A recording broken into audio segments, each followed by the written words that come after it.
시청자 여러분 안녕하십니까? BOE 모닝뉴스 시작합니다.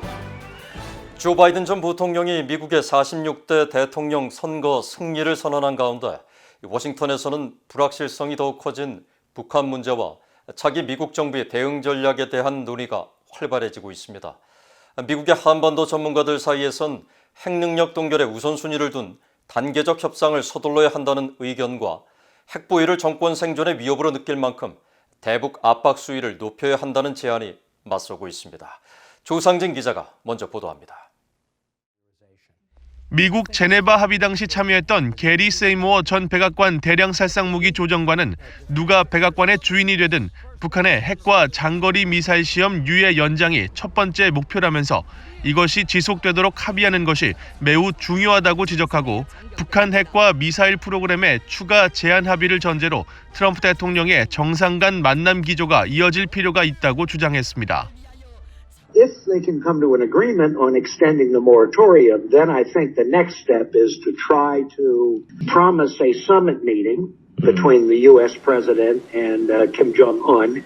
If they can come to an agreement on some additional measures to limit North Korea's nuclear and missile program. And, that could be closure of Yongbyon, freeze on fissile material production, limits on missile production. 스테판 해거드 캘리포니아 주립 샌디에이고 교수는 차기 미국 행정부는 도널드 트럼프 대통령이 추구해온 톱다운 방식의 정상 간 만남 대신 실무급 협상을 통해 현안을 단계적으로 논의해야 한다고 지적했습니다. 특히 국무장관보다 한 단계 아래급 정도에서 서로 제안을 살펴보는 단계적 탐색 대화를 추진할 필요가 있다고 말했습니다. I think that you're willing to strike a partial arrangement, for example, that would subject Yongbyon to inspections, for example, or freeze Yongbyon. But right now we have no channel to explore that kind of interim deal. And so unless you get that channel reestablished, then nothing's going to happen on the negotiation front. You've got to get back to talk. 브루스 클링너 헤리티지 재단 선임연구원은 차기 미국 대통령은 이미 선포된 최대 압박과 관여 정책을 실제로 이행하는 데 중점을 둬야 한다고 강조했습니다. 선의의 협상과 합의를 통해 북한 문제에서 실질적 진전을 이룬 전례가 없는 만큼 트럼프 행정부에서 최고조에 달한 대북 제재 강도를 차기 행정부에서도 유지하고 여기에 국제적 압박 공조를 강화해야 한다는 것입니다. Implement the policy which has been declared. The maximum pressure and engagement policy is good in theory, but President Trump has unilaterally undermined each of the pillars of it. So maximum pressure is military deterrence, diplomatic isolation, and sanctions. 에반스 리비어 전 국무부 동아태 담당 수석 부차관보도 북한 정권은 그 어느 때보다 핵 억제력에 집착하고 있고 김정은은 핵무기를 정권 생존에 필수로 간주하고 있다면서 북한을 핵무장국으로 받아들이지 않으려면 차기 미국 정부가 북한 정권에 대한 경제, 외교, 군사 분야 압박을 크게 증가시키고 핵무기가 정권을 유지해주는 게 아니라 정권 생존력을 약화할 것이라고 김정은을 설득해야 한다고 강조했습니다. BOA 뉴스 조상진입니다. 대통령 선거 승리를 선언한 조 바이든 전 부통령은 상원의원과 부통령을 지내면서 한반도와 각별한 인연을 맺었습니다.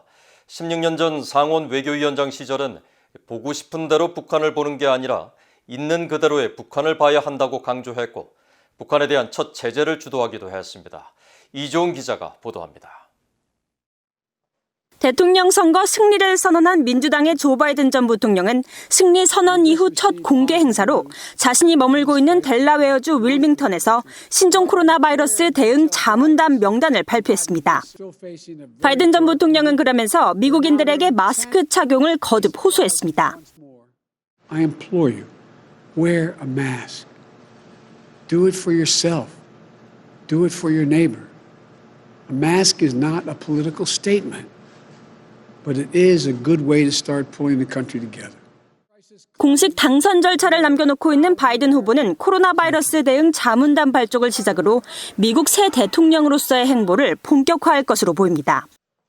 바이든 전 부통령은 한반도 문제에도 깊이 관여해왔습니다. 특히 북핵 문제 해결을 위한 4차 육자회담 개최를 열흘 앞둔 2004년 7월 15일 육자회담 현황 점검을 위한 상원 외교위원회 청문회 당시 민주당 간사였던 조 바이든 전 부통령의 모두 발언이 시작됐습니다.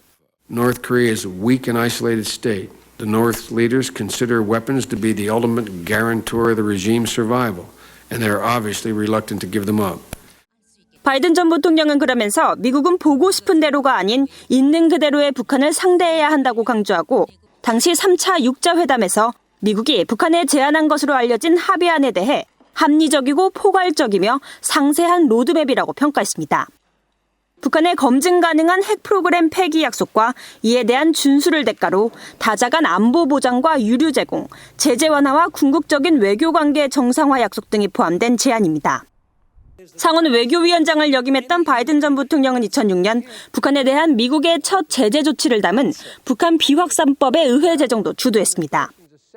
지난 2013년 부통령 자격으로 한국을 방문했을 때는 북한에 억류 중이던 미국인 메릴 뉴먼 씨의 석방이 이뤄지기도 했습니다. There is a piece of good news. The DPRK today released someone they should never have had in the first place. 바이든 전 부통령은 상원 의원과 부통령을 지내면서 세 차례 한국을 공식 방문하며 각별한 인연을 맺었습니다. 2013년 12월 부통령 자격으로 10여 년 만에 다시 한국을 찾았을 때는 당시 15살이던 손녀와 함께 비무장지대 DMZ를 찾기도 했습니다. 1980년대 초 상원 의원 시절 미국에 방명한 김대중 전 대통령과의 만남. 상원 법사위원장 첫 해인 1987년 한국 민주화 노력 지지와 평화적 정권 이양을 촉구하는 초당적 결의를 공동 발의해 상원 채택을 이끌어냈습니다. 바이든 전 부통령은 이번 대선 후보 TV 토론에서 북한의 핵 축소를 전제로 한 미북 정상회담이 가능할 수 있다고 밝혔습니다. 교착 상태를 벗어나지 못하고 있는 미북 비핵화 협상이 어떻게 전개될지 주목됩니다. VOA 뉴스 이조은입니다. 북한이 내년 초 다탄두 재진입체를 탑재한 대륙간 탄도미사일 ICBM을 시험 발사할 가능성이 있으며 미국은 이를 방지하고 지연하기 위한 노력을 해야 한다고 미국 전직 정보관리가 밝혔습니다. 마르커스 갈록스카스 전 국가정보국 북한 정보담당관은 최근 미국 전략국제문제연구소 CSIS 기고문에서 북한이 탄도미사일 한 기에 여러 개의 탄두를 탑재할 수 있는 다탄두 ICBM 기술을 확보하고 있는 것으로 보인다며 이같이 밝혔습니다. 또 북한은 러시아 등에서 관련 기술을 확보한 것으로 보이며 올해 초 김정은 위원장이 언급한 새 전략무기도 다탄두 ICBM을 언급한 것으로 분석했습니다. 그러면서 북한 정권이 미국의 기존 미사일 방어망 체계를 무력화할 수 있도록 성능과 위협 강도를 높이기 위해 수개월 내 시험 발사를 하지 않을 수 없을 것이라고 전망했습니다. 다탄두 ICBM은 대륙간 탄도미사일이 비행 중 상대 미사일 방어망에 의해 격추되더라도 나머지 탄두로 공격할 수 있게 구현된 무기입니다. 한국 내 인권단체가 옛 제1한인 북송 사업은 강제 실종과 노예화에 준하는 국제범죄로 유엔 등 국제기구의 조사를 통한 정의 구현이 필요하다고 촉구했습니다. 이들 단체들은 일본 정부와 국제적십자사도 북송 사업에 책임이 있는 만큼 관련 정보를 공개하고 북한의 북송 한인들의 소재 파악과 자유로운 왕래를 요청해야 한다고 밝혔습니다. 안수영 기자입니다. 북한 정권이 지난 1959년에서 1984년까지 진행한 제1한인 북송 사업은 유엔 북한인권조사위원회가 2014년 최종 보고서에서 납치와 강제 실종 등 반인도적 범죄로 분류한 대표적인 사례 중 하나입니다.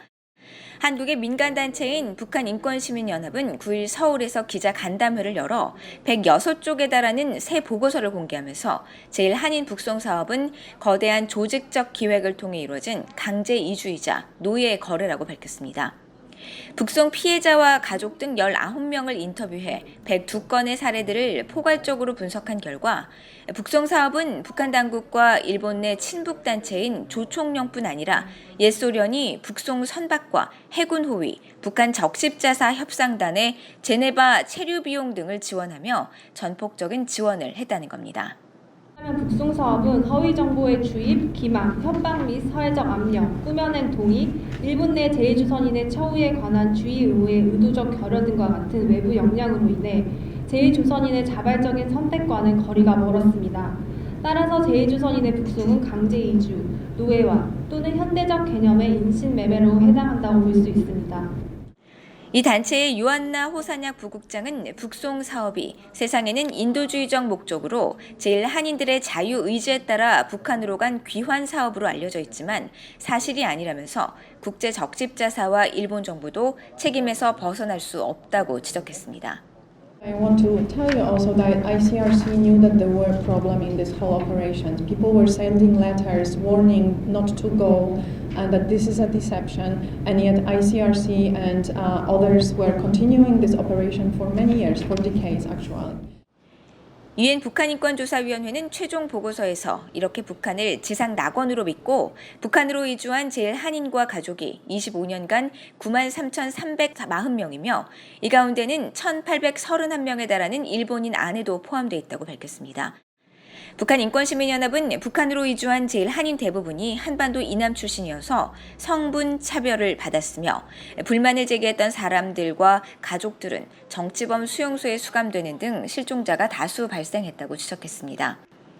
북한 당국은 그러나 모든 혐의를 인정하지 않고 있으며 일본 정부나 적십자사는 한인들이 자진해서 북한으로 갔기 때문에 납치와 다르다는 입장을 유지하고 있습니다. 북한인권시민연합은 제1한인 북송 사업이 지금까지 피상적으로 다뤄져 온 만큼 유엔 인권 최고대표사무소와 유엔 북한인권특별보고관, 유엔 강제실종그룹 등이 이 문제를 반인도적 범죄의 일환으로 조사에 착수해 국제 형사사법체계를 통해 범죄에 대한 책임을 규명해야 한다고 촉구했습니다. 또 국제적십자사는 제1한인 북송 자료에 관한 자료에 접근할 수 있도록 허용하고 일본 정부는 북송 피해자들에 대한 신상파악 조사와 함께 북한의 북송 한인들의 자유로운 일본 왕래 등을 요청할 것을 촉구했습니다. VOA 뉴스 안소영입니다. 한국 정부가 탈북 어민을 북한으로 송환한 사건이 발생한 지 1년을 맞아 한국 정부는 북한 인권법을 제대로 집행하고 탈북 어민을 추방한 책임자를 처벌해야 한다고 한국 내 북한인권단체가 지적했습니다. 한반도 인권과 통일을 위한 변호사 모임 한변은 10일 한국 국회 앞에서 집회를 열고 한국 정부가 남북 인권 대화를 추진하지 않고 있으며 북한인권대사를 임명하지 않고 북한인권재단 이사도 추천하지 않는 등 북한인권법을 유명무실하게 만들고 있다며 이는 민주주의 부정행위라고 비판했습니다. 이 단체는 이어 한국 정부가 지난 9월 북한군의 총격으로 피살된 한국 공무원 사건에 대해 분명한 대책을 마련할 것과 지난해 11월 탈북 어민 2명을 북한으로 추방한 사건과 관련된 책임자를 엄중 처벌할 것도 촉구했습니다. 한국 정부는 지난해 11월 동해 북방 한계선 인근 해상에서 납포한 탈북 어민 2명에 대해 동료 선원 16명을 살해한 중범죄자로 이들의 귀순 의사를 신뢰할 수 없다며 적법한 절차 없이 북한으로 추방해 논란이 커진 바 있습니다. 세계변호사협회가 수여하는 올해 젊은 변호사상에 북한인권 문제 해결을 위해 앞장선 강다예 변호사가 선정되었습니다. 영국 런던에 본부를 둔 세계변호사협회는 9일 올해 젊은 변호사상에 북한인권 관련 업무를 하는 호주의 변호사 강다예 씨를 선정했다며 강 변호사는 한국의 민간단체인 북한인권시민연합과 협력해 지난 2014년 발표된 유엔 북한인권조사위원회 최종 보고서 후속 작업을 이어온 점을 높이 평가했다고 밝혔습니다. 또 강 변호사가 북한의 법률 정보를 영어로 접하기 어려운 상황에서 북한 국내법을 영어로 번역해 온라인에 공개하고 북한 정권의 인권 탄압 피해 희생자들을 위해 정의를 추구하고 증거에 기반한 정책을 마련하는 데 도움을 주어왔다고 설명했습니다. 강 변호사는 수상 소감을 통해 최근 한반도의 여성 인권 문제, 특히 북한 내 여성들의 비참한 인권과 성폭력 문제를 지적하며 북한 내 만연한 여성폭력 피해 등 관련 문제 해결을 위해 노력해 나갈 것이라고 강조했습니다. 이상으로 VOA 모닝 뉴스를 마칩니다. 시청해 주신 여러분 고맙습니다.